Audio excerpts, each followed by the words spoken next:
Hello everyone, welcome back to the Geek Blend. I'm Jeff. I'm Jason. And Jason's back again for another review with us. Thank God he's back. It's not just my dumb face on screen you're seeing, but you can see both of us now. So yeah, we are back. Yeah. And Jason, you brought something very, very, very interesting. Yeah. 3 Floyd's. Just out of the blue, caught my eye. Honestly, I walked past this can probably 3 or 4 times because I really didn't pay attention. Because obviously it sits taller than the other cans on the shelf, and I've just never really found much, too many beers, excuse me, that I found interesting or that I've liked that come in, any kind of packaging this much, because usually I feel like they just give you, it's kind of like one of those, more bang for your buck type. You get a shitty beer, but hell, it's going to get you drunk. Yeah. They make all the like shitty ice beers and stuff in like these tall cans.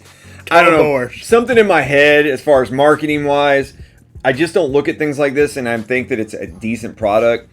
So like I said, I cruised past it a couple times because it was in the, I actually saw the pack of it. And then I went back into the area where you can kind of build your own 6-pack where all the shit had been torn apart. Because we shop at a place now called Beer Snob. And they're kind of like, they're under the same management as the local wine tree that we always talk about, where you can break apart any 6-pack, 4-pack, anything other than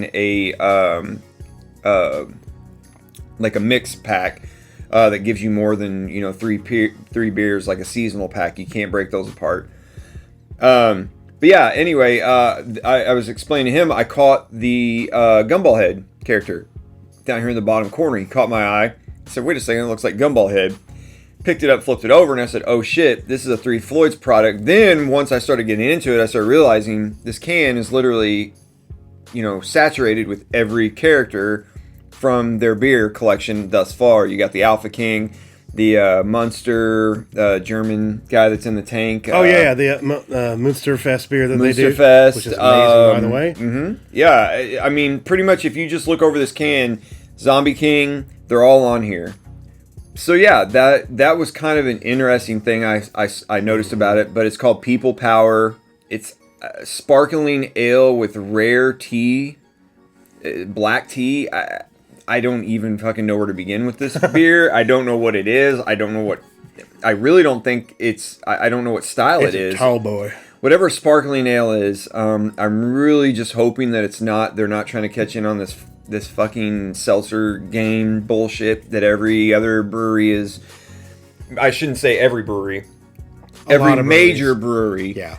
I mean, you got Mick Ultra, Coors Light, the list goes up, Corona. Everybody's got sparkling something. Everybody has why? Spark. I mean, can you not just let the people that came up with that beer or that style of alcohol just have their moment in the sun? You stick to what you were doing in the first place and what got you on the map, which is make fucking beer and stop being a bitch. It irritates the hell out of me when you got here, you got put on the map by brewing beer, not by making seltzers. I don't know. That's just me. That's like a wine company's job or a wine cooler company's job. Yeah, it is. Don't do that. I mean, I'm hoping this is not something like that, because I really do too, man. I'm going to be super disappointed. Stuff, I don't know. But 3 Floyd's is normally they always try to push the envelope, so I'm really excited about it. So once again, kind of get a zoom in on there. This is it says it's a 19.2 fluid ounce. It's only 5% alcohol, which is kind of scaring me. Which is kind of got me to believe that we might be dealing with something like a seltzer here. So I don't know, man. Let's just yank this can around enough too. I'm afraid it might just fucking explode on me. What is it gonna look like? It's probably gonna be weird as shit. Like pink or something. No, it's like it literally looks like a beer. It looks like an ale. I mean, it does look like an ale. And I mean, it's pouring like an ale too. It really is, yeah. Which is... It doesn't, nothing looks... I mean, I don't know. I guess the taste might taste sparkling, but it doesn't look sparkling. Yeah. I don't know what the hell, a sparkling ale. Wow, my pour came out way better than yours, dude. A sparkling ale, though. I mean, 3 Floyd's is... They've done some amazing stuff, and they've done some stuff as well.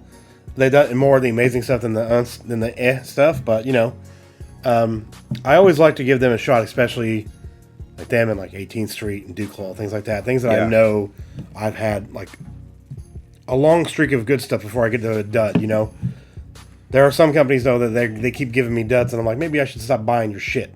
Well, they're from our home state, Indiana, which I always try to support the shit out of that. I mean, I love 18th Street anyway. Yeah, and if you guys know anything about 18th Street, they're kind of up around Gary, Indiana, which is a rough ass area of the state. But yeah, Three Floyd's has always got just phenomenal beers. So Rare Tea Cellar is where the tea stuff's from. A sparkling ale brewed with Rare Tea Cellar's Darjeeling Black Tea, brewed for the people to benefit the ACLU. Huh. Ugh. There's all kinds of shit floating around in it. I'll tell you that much. Floaties. Seriously. It looks like somebody ashed their cigarette in my fucking beer. It's definitely a weird looking can, man. I don't know if you can see that or not on camera. It's kind of hard to catch. Oh yeah, man. Catch the light. I mean, I can catch it off the ring light here, but I don't think it'd be visible on the other end because it's back behind. But yeah, it looks like somebody ashed their cigarette in my beer, and there's just shit floating around. So I do walk past it. Yeah. Yeah. And they're like, oh, here you go, you asshole. Guys, just keep going. Well, it smells like an ale, man. It doesn't smell like... It smells like a pale ale. I don't smell a tea or anything. Mm-mm. It smells like a pale ale. Yeah. It smells like an IPA style. Hey, Stifler, how's the pale ale? Huh? That's a fucking old line now. Cheers. Here we go. Let's see what we got here.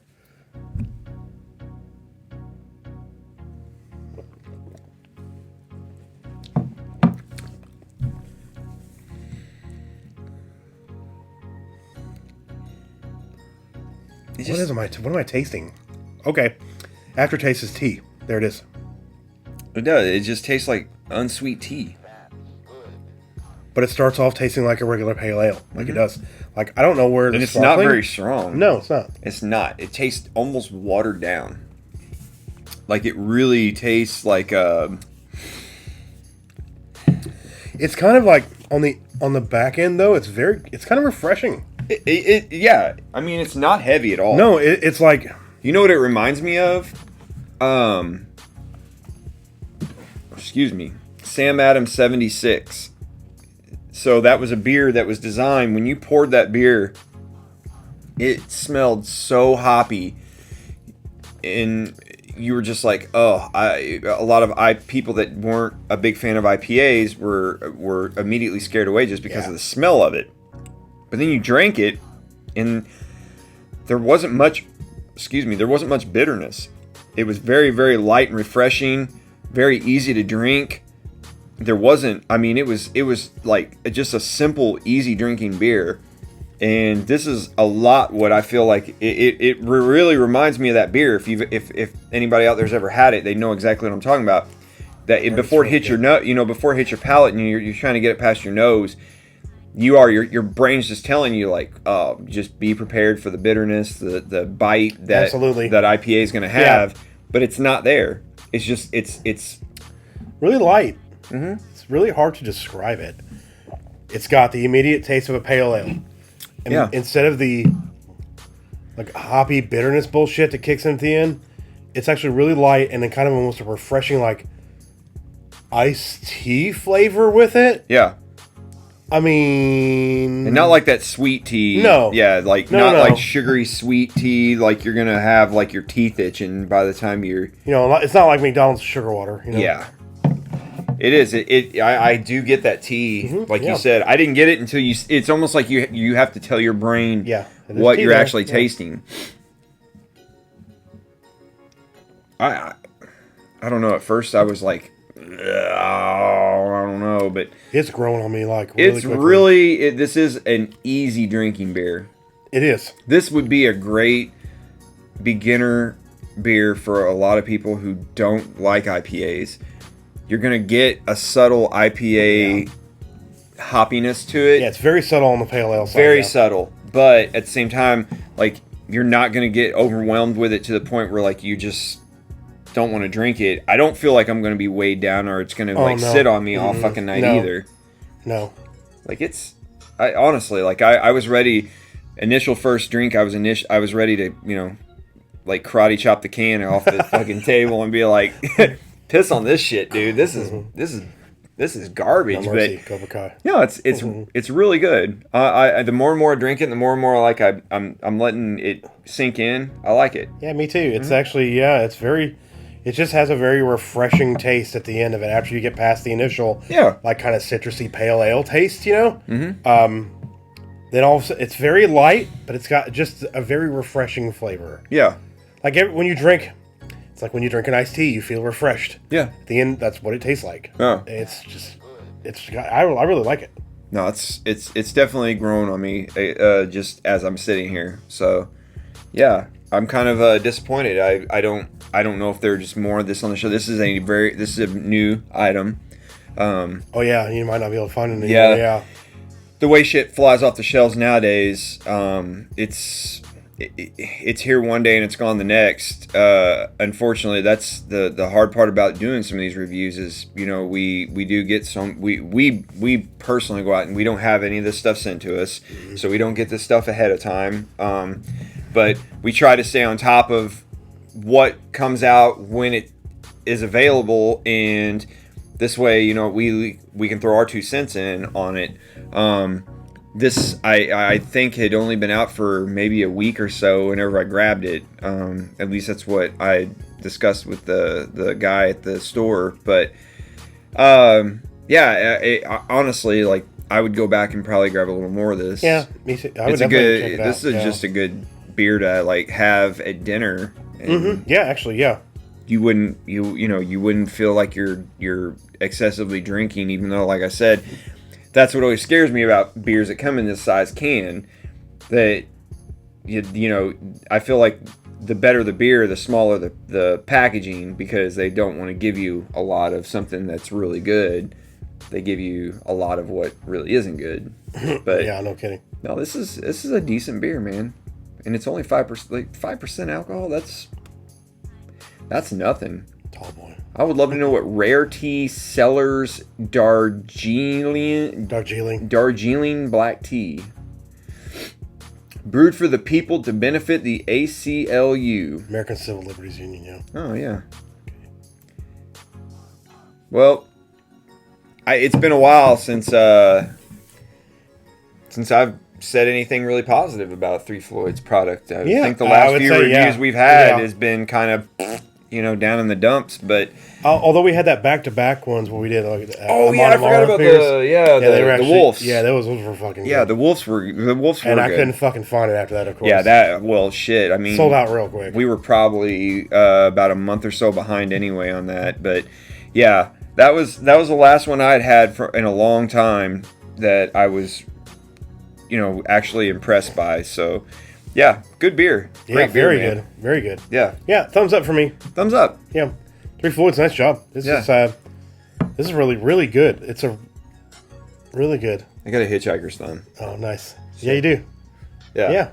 One goes straight, one goes back. I would definitely say, guys, if you can get your hands on this, you know, it's a good beer if you have people or friends that you don't get to enjoy a lot of craft beer with. Sorry.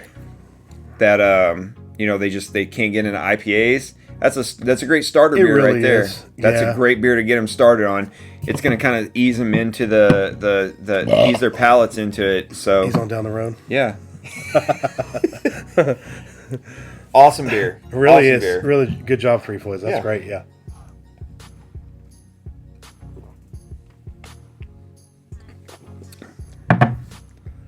Yeah, that's good stuff. It really is. And there's still some in there. Yeah. That's what I'm saying. It's a lot of beer. It's a lot of beer. I mean, that's fucking 20 ounces, dude. I know. 20 ounces. That's 10. I mean, shit, that's almost a full can of beer a piece right there for you and I. Just splitting it down the middle. 20 ounces of our Warheads beer. Yeah. Yeah. or that effing Nerd Sour from fucking DAIIXL. It's good, man. Mm-hmm. It's really good. Like I said, I know I keep saying refreshing, but that's the best way to describe it. It is the absolute best way to describe it. Mm-hmm. But I really enjoy it. I really do. Let's just polish this off on our outro. Polish these. It's good stuff, though. I would say if you could find it. I know Floyd's is more. What is it? That's unfair. More widely distributed than it used to be. It's actually on beer. I think it's either beer.com, one of the big beer websites. It's rated the #1 brewery in the country. Yeah. It's been like that for a while. Yeah. I was always curious about who that list and kind of where everybody was ranked at. But I know Floyd's for the longest time was ranked up there. I don't know if there's who's nipping at their heels or who's in second place or if it's even close or anything like that. But Floyd's has always kind of been ahead of the curve as far as like innovating with their style of beers. I feel like they're the ones who start. They definitely changed the game with Zombie Dust. Oh yeah, I've never seen a beer. People went nuts over that beer. It was so sought after, and I kind of got to see the other side of it, being a sales rep, to the point where, I was going into bars and people were literally like begging me for this beer, and I'm like, you have to be put on a list, which I thought was absolutely just fucking crazy. I was like, you got to be put on a list. Then the list is rotating, so if I had let's just say I had 50 bars on my list, and Floyd's decided to send me 30 kegs. The first 30 got kegs. The other 20 were shit out of luck.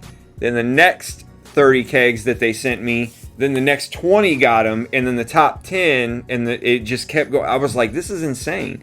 This is absolutely insanity. And the list wasn't just like something like, oh, you just get to sign up and you're put on this. No, like the list literally was almost like a VIP list. Like you got put at the top of the list if you were a better bar than the other bars. It wasn't just like, oh, you're just getting put on here. Yeah, like it literally, if you can't sell the beer, they're not going to give it to you. Yeah.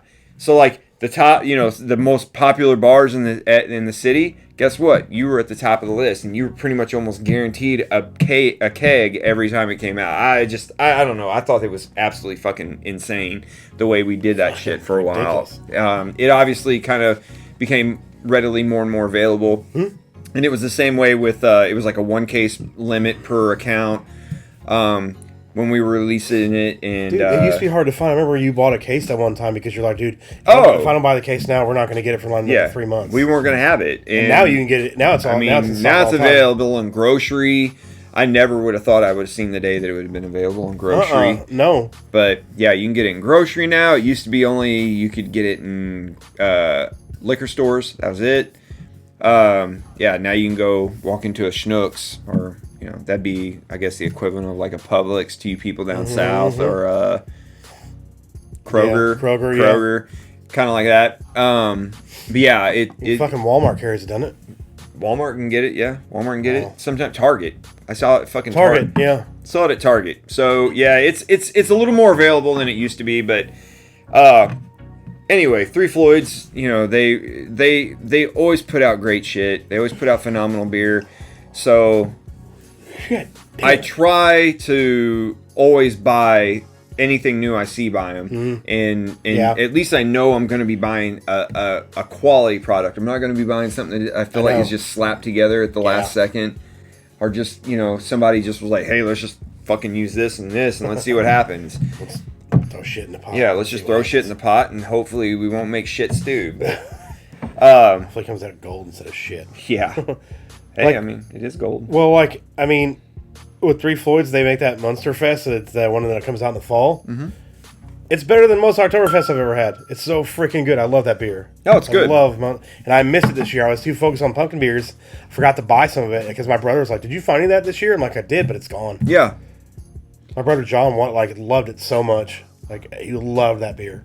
he's not a big beer, like different kind of beer drinker. Yeah. But he does like the Oktoberfest beers, and he loved that one. Like he's like, that is one of the best I've ever had, and they make great. It's really good. I love buying a lot of Oktober. I tell you, if you guys like to do roasts and shit like that at home in crock pots, Oktoberfest are some of the best beers to use for that. Buy a shitload of it, drink what you can, and then just let the rest sit in your fridge. And then you're like, oh well, you know, hey honey, let's throw a roast in the crock pot tonight. Yeah. I'm telling you, throw an Oktoberfest beer in there and cook it with it. It is like nothing you've ever had. It's good. Best beers to cook with are Oktoberfests, fall beers, anything like that. Like even some winter beers are decent because of the ginger and the nutmeg and the shit like that they use in it. Once the alcohol actually cooks out of there, you actually get a lot of that flavor from those beers. I love cooking with those beers. We actually did a roast the other night with salted caramel, not a porter, but I don't. It was made by Southern Tier. Oh, they did salted caramel, and good lord, that roast was literally like fall apart tender, and it was. I could actually taste the sweetness on the bark that had burned into it. So I love cooking with beers. I feel like we're just rambling now. No, like that's awesome. I love it. Yeah. I still got a damn Oktoberfest in the fridge. I haven't even tried yet. It's Great Lakes.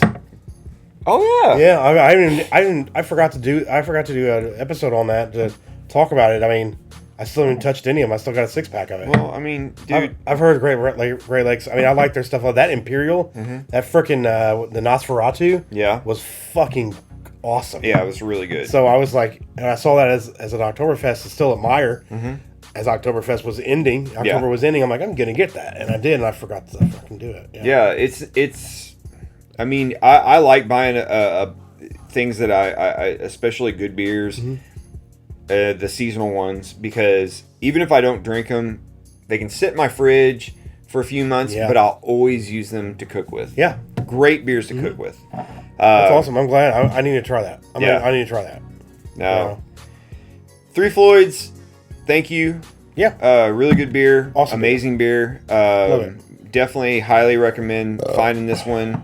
And hopefully there's some more sitting out there, because I will probably go back and grab me at least, one or two more of these just to have them in my fridge. Oh, yeah. I'm going to see if I can find one too. So, yeah. But yeah, thanks for finding us, Jason. That was a good one. Three Floyd's. Nice job. Cool. Thank you guys for watching this episode of Cantina. Cantina. I appreciate that very much. Leave a like on the video. It does help us out. Subscribe if you're new, and also hit the bell for notifications. We'd appreciate that too. And down in the description below, you can find links to like social media, Discord, all the ways you guys can support the channel. It helps bring us content like this. You guys can check it out. You can do channel memberships, Patreon, subscribe to our direct donations through PayPal. If you want to skip all that nonsense and do direct donations, that link's down there too. If you guys want to help out, we'd appreciate that. Speaking of that, I want to say thank you to everyone who supports the channel, whether you're channel memberships or other ones. You guys are amazing. Thank you for what you do. We appreciate it. And I'm Jeff. I'm Jason. And this is the Geek Blend. And if we geek about it, we're going to speak about it. That's right. I'm sorry. If you geek about it. Yeah. Either way. Yeah. Either way. We're going to fucking speak about it. Well, you'll see you guys in the next episode. Thank you guys for watching. All right. Later. Thank you all for watching. I do appreciate it. And I want to say a special thank you to all of my current channel supporters. You guys mean a lot to me, and I wanted to say thank you. And if you want to become a channel supporter, you can find all the links in the description below. Thank you very much. Hope you all have a great day. See you in the next video.